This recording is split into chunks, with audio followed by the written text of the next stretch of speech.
You can't win the game if you don't know the rules, and that goes for the retirement game too.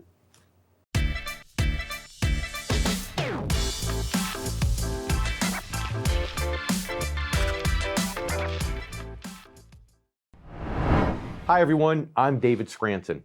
You know, the Secure Act made big changes to many different retirement rules and guidelines when it was passed back in 2019. Well, get ready for more changes, courtesy of the Secure Act 2.0. The bill was approved by the House Ways and Means Committee this spring and is expected to be signed into law by next year. So today, we'll be looking at how this second Secure Act, as well as other legislation, could impact your retirement.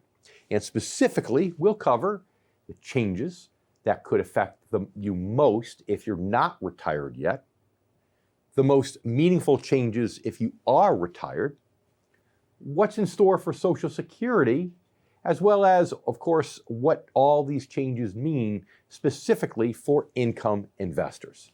And helping me out as usual is income specialist and best-selling author, Jeff Small. But we're also going to be hearing today from our special guest, economist Dr. Laurence Kotlikoff, as well as income specialist David Wright from Ohio and Wes Wood from Tennessee. But first, let's talk about the Secure Act 2.0 and its provisions that will affect you most if you're still working. One thing the second Secure Act clearly claims to do is to increase participation in employer-sponsored retirement plans by workers of essentially all ages. In fact, surveys show that many Americans fail to take full advantage of these programs and in many cases don't participate in them at all. So first, the bill would require employers to automatically enroll eligible workers in 401ks, 403b plans at a starting rate of 3% of their salary. And this would put the onus on workers if they wanted to opt out of the program rather than sign up, which the hope is that fewer would probably opt out than before. In addition, the bill would allow employers to offer extra incentives for workers to actually participate. And some of these incentives could be things like gift cards or extra vacation days. These are things that are actually prohibited now. And most importantly, for older workers, the Secure Act 2.0 would allow you to make bigger catch-up contributions to your 401k or 403b plan. Currently, workers 50 and over can contribute an extra $6,500 to these plans after hitting their annual limit of $19,500. Therefore, they can do a total of $26,000. And for a simple IRA, it's only an extra $3,000. However, under 2.0, workers between ages 62 and 64 would actually be allowed to contribute even more to these accounts, up to an extra $10,000 for 401ks and 403bs, and $5,000 for simple IRAs. Now, this bill also calls for IRA catch-up limits to be adjusted for inflation starting in 2023. It would allow employers to make matching contributions based on a worker's student loan payments, for example. This is meant to help the millions of Americans, including many over the age of 40, who are caught between saving for retirement and paying off college debt. So now let's take a moment to answer one of your questions. Rebecca from Nevada asks, do you think there's ever a point after age 50 when it's pointless to enroll in your company's 401k plan? Well, the answer varies, of course, on your situation. And, first of all, if there's matching dollars that you know you're going to be vested in of any significance, it probably makes sense to continue doing it up to the match. So the most common places where it may not make sense after age 50 is when you're contributing over the matching amount, and you believe that you might be in the same tax bracket or actually higher later on when you're retired, in which case it might make more sense to take some of that money and point it to something like a Roth IRA, something I'm sure that our guest today, Laurence Kotlikoff, will be talking about. I know he's a big fan of Roth IRAs. So Rebecca, thank you. And be sure to send me your retirement questions by emailing me at askdave@theretirementincomeStore.com. Jeff, I know Dr. Kotlikoff is one of your favorite guests. I know he loves to talk about Roth IRAs and be able to have tax-free money down the road and so on. But I think we should talk just a little bit about maybe why these 401k plans tend to be underutilized currently by a lot of people. Well, one of the reasons they're underutilized is because people can't afford to put money into them. And so there's a two-tiered approach. There's people that are aggressively saving for retirement because they realize retirement's fastly approaching, and they want to take advantage of the matching their employer does. And then there's a group of people whose wages have not kept up with inflation, Dave. It's disparity at best. Well, I know, but gosh, I mean, 3%, you know how it works. It's you take 3% out of your pay, you put it in there, your take-home pay goes down by only 2% because you have to withhold less tax. And most people, really aren't going to notice the 2%, because, so I think a lot of it's psychological, because the problem is that you get employer matching. And if you don't get employer matching, you get government matching because it's pre-tax. So whatever you put in, if you put in that 2%, the government's essentially matching it with another dollar. And it's also forced savings, because you know as well as I do that for many people, if it's not taken out of their paycheck, it's never going to get saved. Well, you're exactly right. And that's why it's so important to start early, because the longer you wait, the less you're going to have. It's a many decades long process to accumulate enough to retire in the first place, Dave. Yeah, and I think the reality of it is that, long term, it lets compound interest occur. It takes the pressure off of having to save, 10 or 15% of your pay. You could start with maybe 5%, some conservative amount, and if you do it long enough, you should be fine.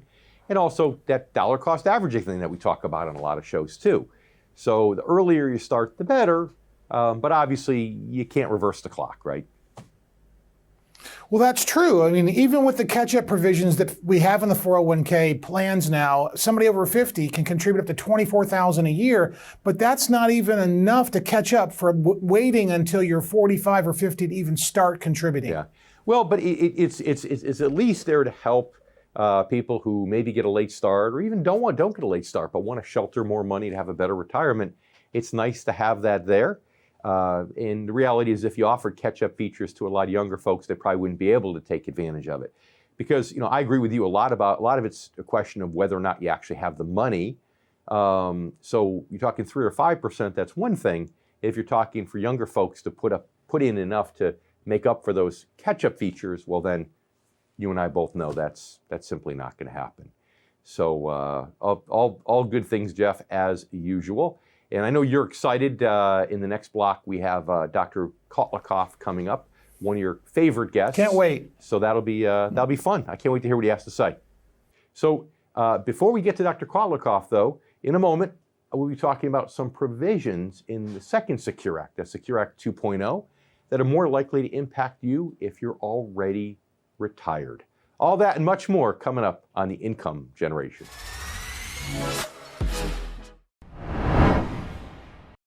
I'm David Scranton, founder of the Retirement Income Store. If you're in or near retirement, are you certain you have the right retirement plan in place? Do you want to help ensure your nest egg will last you all throughout retirement? Take our retirement review quiz and find out in 5 minutes or less if you're doing everything you can to achieve a more successful retirement. Don't waste any more time. Visit myfreeretirementreview.com to find out if you have the right retirement strategy in place.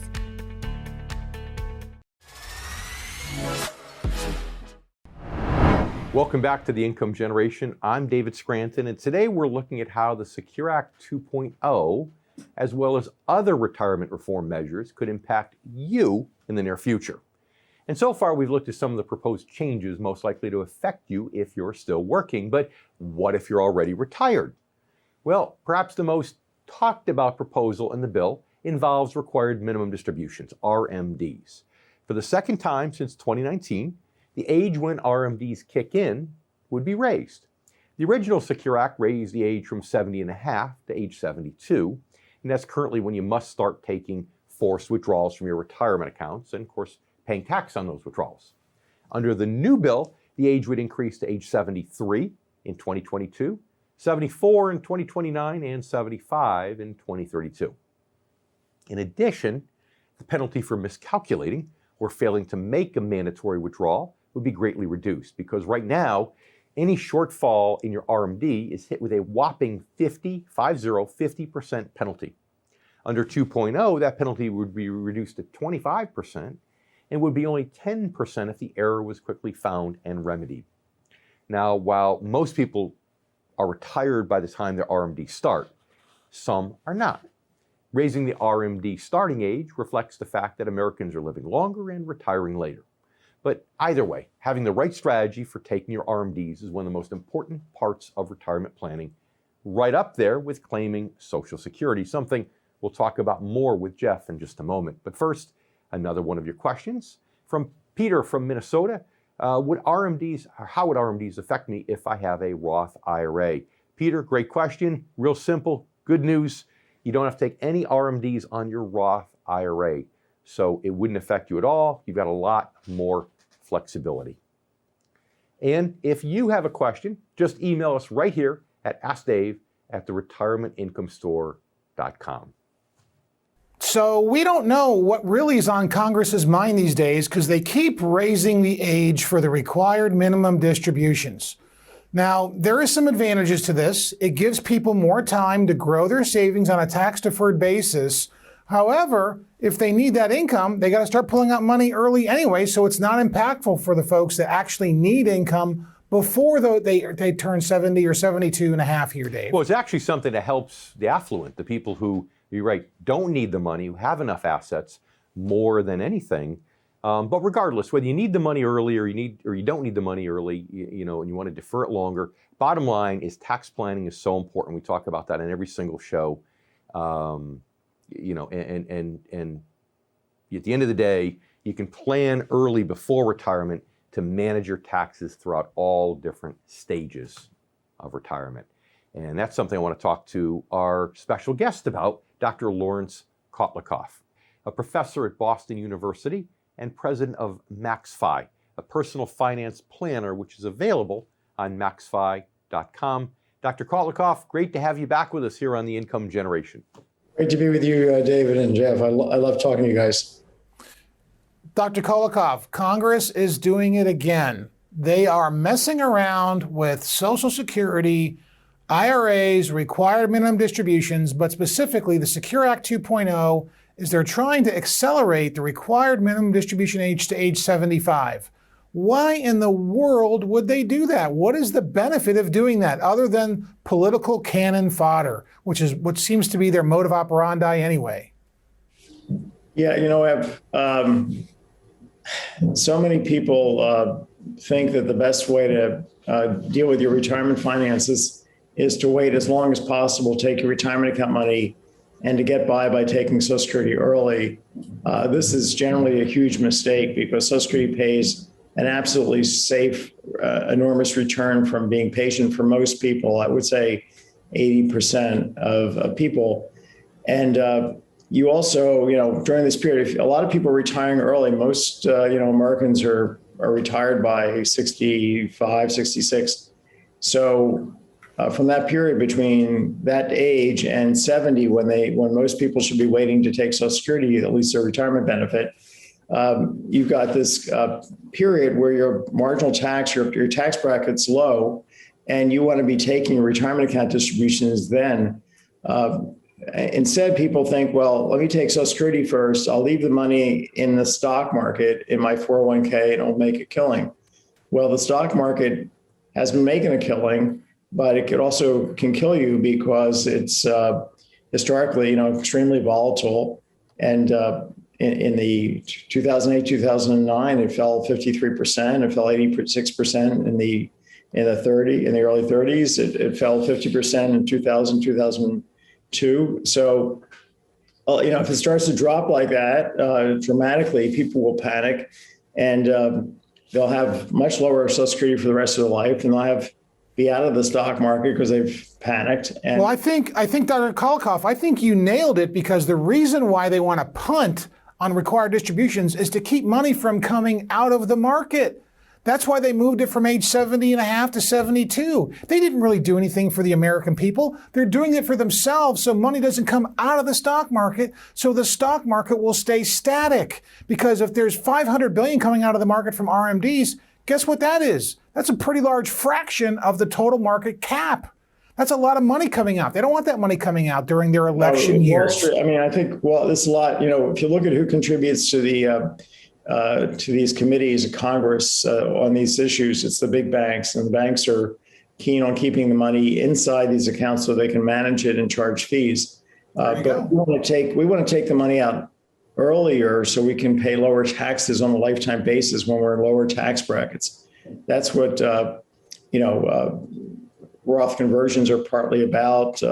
Even though you're paying more taxes, but if you're in a lower tax bracket in these years, but also just using the money so that you can delay taking Social Security. This can mean hundreds of thousands, maybe even $100,000, $150,000 for a typical middle class couple doing it this way versus the other way, and it's perfectly safe. So I would be, the stock market is not for sure. The market is telling us right now that after you adjust for risk in the stock market, the return is negative. Yeah. So the stock market right now is perceived as the market is viewed as extremely negative, risky. And if you want to, it's one thing if you understand that risk. It's another to think that you take a look at historical returns on stocks and they've done really well. And but there's also. And Dr. Kotlikoff, I'm not sure anybody really understands the stock market risk 100%. It seems to surprise all of us. But Social Security, okay. We talk about 2.0, but what do you think about Biden's plan to shore up Social Security trust fund? It doesn't seem like if you just tax the people over $400,000 with FICA taxes, that'll be enough to do much, because a lot of the really big income earners don't take their income as in any form that would be eligible for FICA. It's capital gains, it's distributions, it comes off the balance sheet. Your thoughts? Yeah, I think, the biggest problem with that is that people that are potentially the most productive, there may be just a lot of people just got jobs from their parents or were just lucky earning, I'm talking about labor income above 400,000, aren't really that productive, but a lot are. And we're talking about putting them into potentially 70% marginal tax brackets.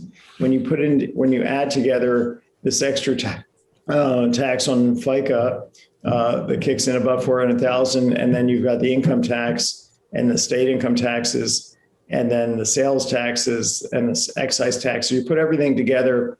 Now you've got the super high earners being taxed at a rate that will lead them to potentially force them to retire or lead them to retire, or maybe move to a different country to avoid the tax. So we have to get more money out of the rich, but we have to do it in a much more intelligent way. And we need to leave everybody, very good work incentives. Right now, we got about 20% of the poor facing marginal tax rates above 75%.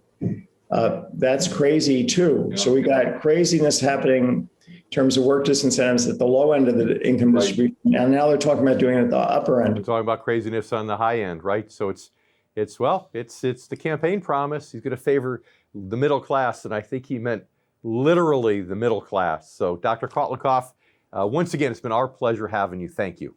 Okay, my pleasure.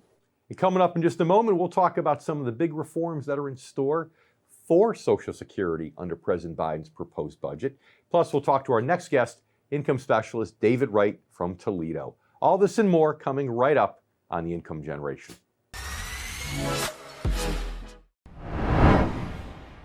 For behind-the-scenes photos, retirement planning tips, and upcoming giveaways, follow The Income Generation Show on Facebook. And don't forget to subscribe to our YouTube channel to watch video clips, guest interviews, and to catch up on past episodes.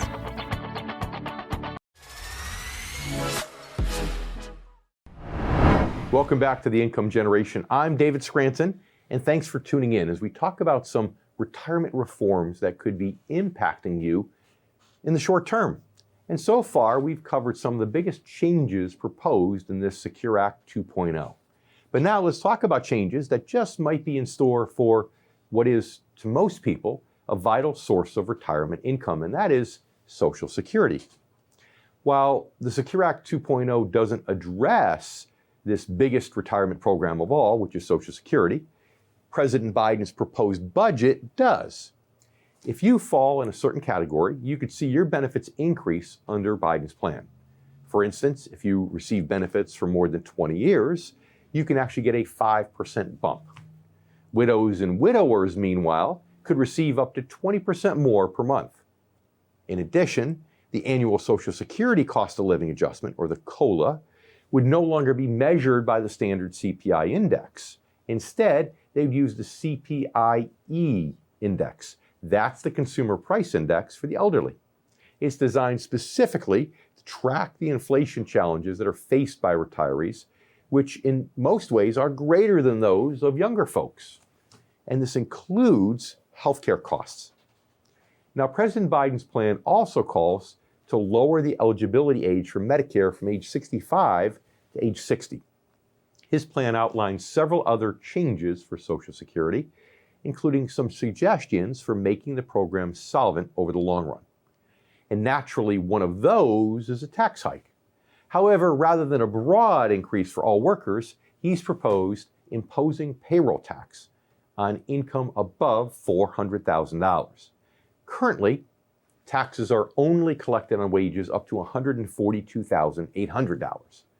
Biden would make high earners pay taxes on more of their income to bring in more revenue, hoping to replenish the shrinking Social Security trust fund over the course of time. Now, another one of your questions. Corey from Florida asks, I keep reading Social Security won't have enough to pay people their full benefits for 10 years. Will President Biden's plan fix that? Well, yeah, the reality is that they have enough for the next 10 to 15 years, but after that, there'd have to be a cut across the board of almost 20% if the fund wants to stay solvent. Now, I haven't looked at the details in terms of what President Biden's plan would do, but something has to be done to shore up Social Security. And because it's such a political hot potato, it keeps getting kicked down the road. But Corey, I would tell you this, I do believe that somehow, some way, they're going to fix it. Because if they don't, down the road, it's going to cost somebody a lot of votes. So Corey, thank you. Great question. And be sure to send me your retirement questions by emailing me at askdave@theretirementincomeStore.com. So big topic, this Social Security thing, Jeff, huh? Yeah, it is a huge topic, but the solution for Social Security reform is never really the right one because politics always gets in the way. Yeah, it's true. And, we talked about how raising the, essentially, getting rid of the step up in basis so the capital gains forgiveness at death goes away, I think is easier because dead people don't vote. But guess what? Social Security recipients do, as well as people who paid into the system and think they're getting, a high amount and instead are getting a much lower amount. So it's a political hot button, and they've been, punting it down the road for many years, but we're getting to the point where I don't think they can punt it much longer. Well, taxing people that make more than $400,000 a year more Social Security tax, Dave, is not going to do anything to help support the system. It's total political cannon fodder. So if you do well in this country, the left is basically penalizing you for being successful. But besides all of that stuff, most people need Social Security more than they realize because it is the cornerstone of their retirement income. Without that, some people wouldn't have anything, Dave. And you're right, because first of all, the highest income earners, business owners and so on, find ways to convert income to capital gains that it won't really count toward FICA taxes, Social Security. But also the reason that there's a cap on Social Security income, the income at which you stop paying, above which you stop paying Social Security or FICA taxes, the reason for that is because, it's skewed toward lower income earners. There comes a point where above a certain income amount, you don't get any more Social Security benefits. But you're right, a majority of the country is in that lower bracket where they absolutely positively need the Social Security benefit as a retirement core.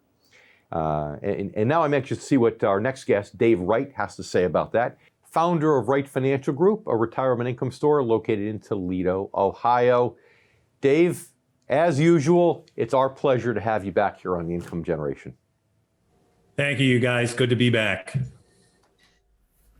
David Wright, in your infinite experience, do most people take full advantage of the opportunities they have to save for retirement? Jeff, that's a good question. Early in people's careers, they seem to miss those opportunities because they've got young families. Maybe they are not making that much when they first start out in the workforce. As they get older, their kids are graduating and they have better paying jobs. Then in their 50s and 60s, they start to really kind of get serious about, understanding what their plans are all about, how they can get matched and build their balances. But, people don't take advantage of every opportunity as well as they should. That's true. It always seems to revolve around the economic dynamic, though. But so it's really not financial. It's more financial than it is psychological, let's say. Wouldn't you agree? I would agree, although, there's certain circumstances where people are raised in families where mom and dad, ingrained in them, pay off your debts, save your money, and they've got that muscle built at an early age, and they find a way to save no matter what they're making. But most people, it is purely financial. They just can't make the dollars stretch with childcare, college, everything else they have to deal with. So the serious savings really get taken care of in their 50s and 60s. So on that note, what would you say are the 2 or 3 biggest financial challenges for most retirees today, regardless of how much they've saved?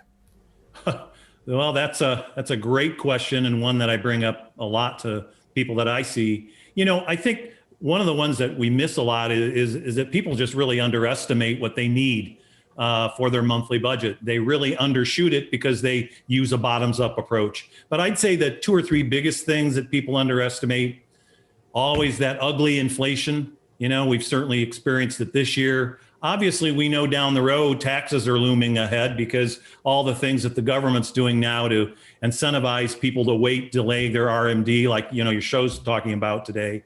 So all those things, inflation, taxes, and the dreaded home health care are all 3 things that I think can really put a dent in people's retirement savings and cause them even to get really shy on the money they need to fully retire. So do you think some of these things that they're trying to do in the Secure Act 2.0, as we call it, are at least moving in the right direction, trying to help people maybe, or force them to be more responsible or give them the ability to do so? I do, David. Extending the RMD age to 75, what I've heard, feedback that I've gotten is that it's a good thing because most of my clients don't want to take it anyway.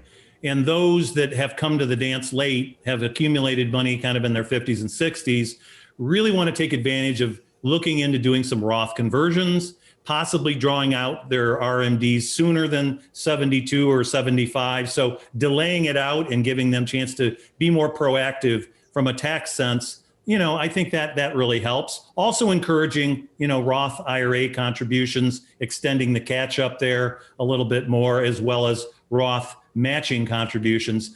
We know the government knows down the road that taxes are going up. So I think these changes in the Secure Act are helping, not hurting in that regard. There's other things, not so much though. Yeah, well, and I know it's progress, not perfection, right? So correct. It's a dual-edged sword there, right? Yep. It's all about educating Correct. The investor, make sure they know from an early age what they should be doing, and hope and pray that they take the advice seriously. So David Wright, as usual, it's been our pleasure. Thank you. Thank you, David. Thanks, Jeff. And coming up, we'll talk about some of these coming retirement reforms and what they might just mean for income investors in particular. All that and much more right here on The Income Generation.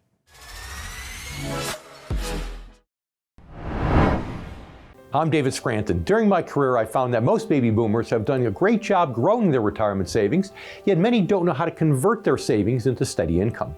And that is why I built the Retirement Income Store, to help hardworking Americans preserve their assets and establish steady streams of income. If you're age 55 or older, our free Retirement Income Kit is for you. Learn the fundamentals of investing for income. Discover potential hidden risks to your retirement plan. Visit yourincomekit.com to download your free Retirement Income Kit.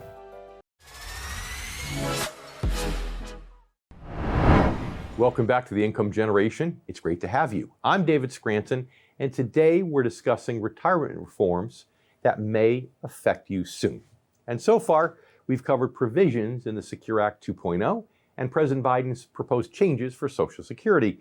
But now let's talk about how all this might impact an income-based financial strategy.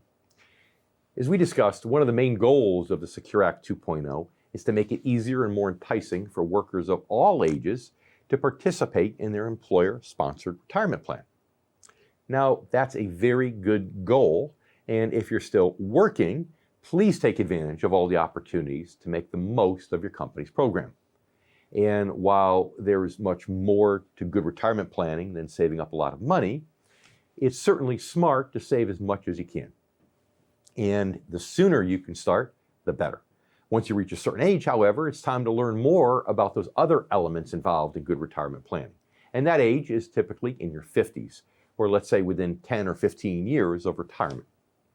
That's when things like Social Security, RMDs, healthcare inflation become increasingly important. They're no longer concepts that are far off, they're major issues that you'll soon have to deal with. Having the right strategy to deal with them is critical, regardless of how much you've managed to save. And the proposed changes in store for IRAs, Social Security, Medicare, and RMD rules won't change that fact. However, they may create new opportunities to help you make the most of these programs or to help minimize any challenges that they might create.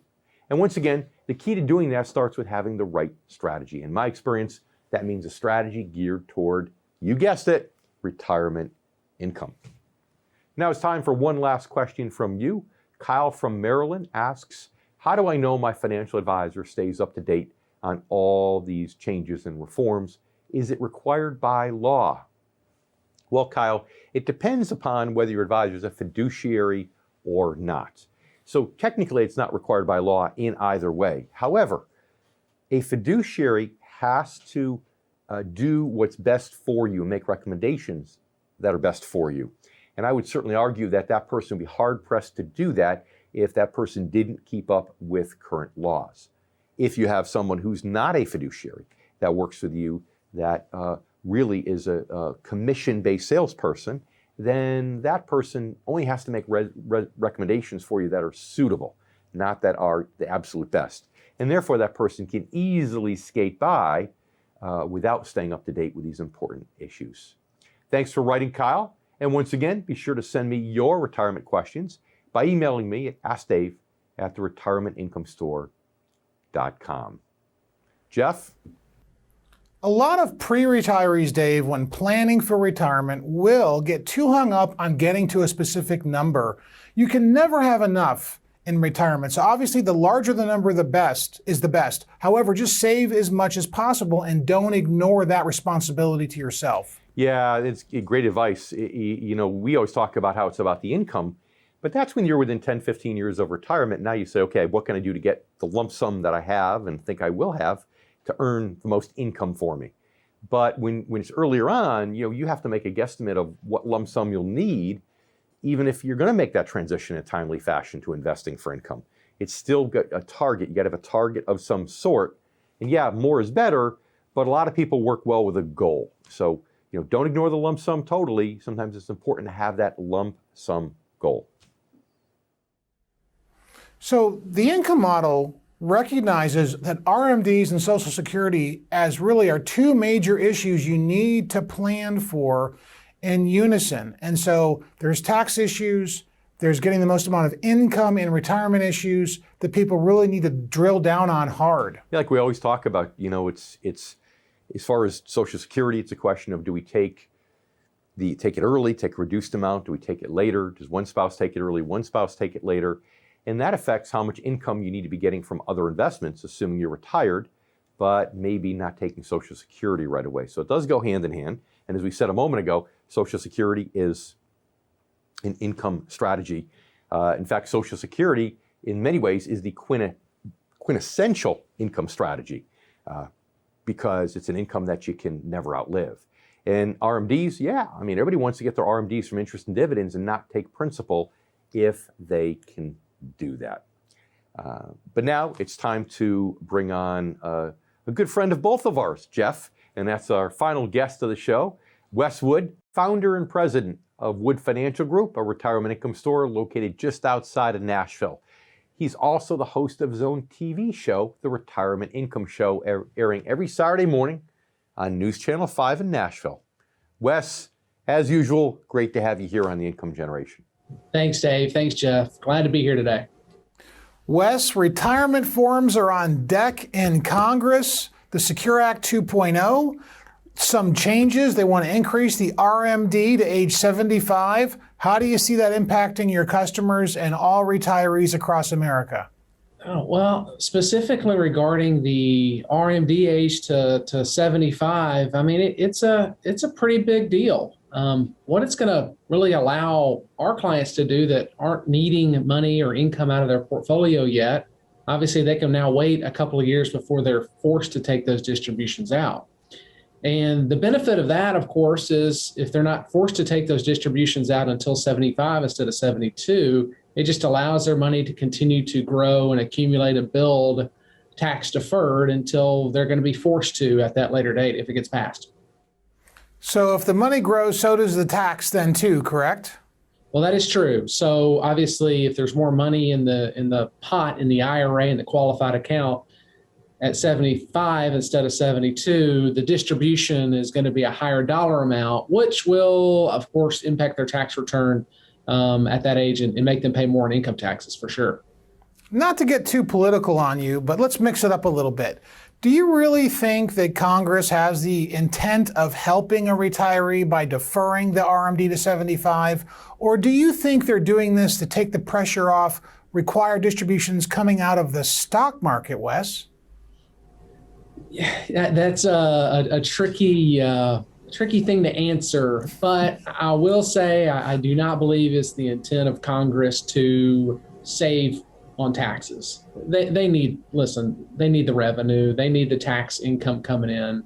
But also there could be a little bit of fact that, hey, if we start going into a sideways or down market, Congress has in the past forgiven RMDs for a year. So perhaps this is a way to make it to where people aren't forced to take distributions out at an earlier date and time when out of the stock market. So, looking at the history of RMDs and when they have been forgiven in the past in down markets, for instance, the first COVID that we experienced in 2020 where they forgave RMDs, maybe there's a little bit of that, but I believe it's probably more the fact that, hey, it will increase tax revenues in the future.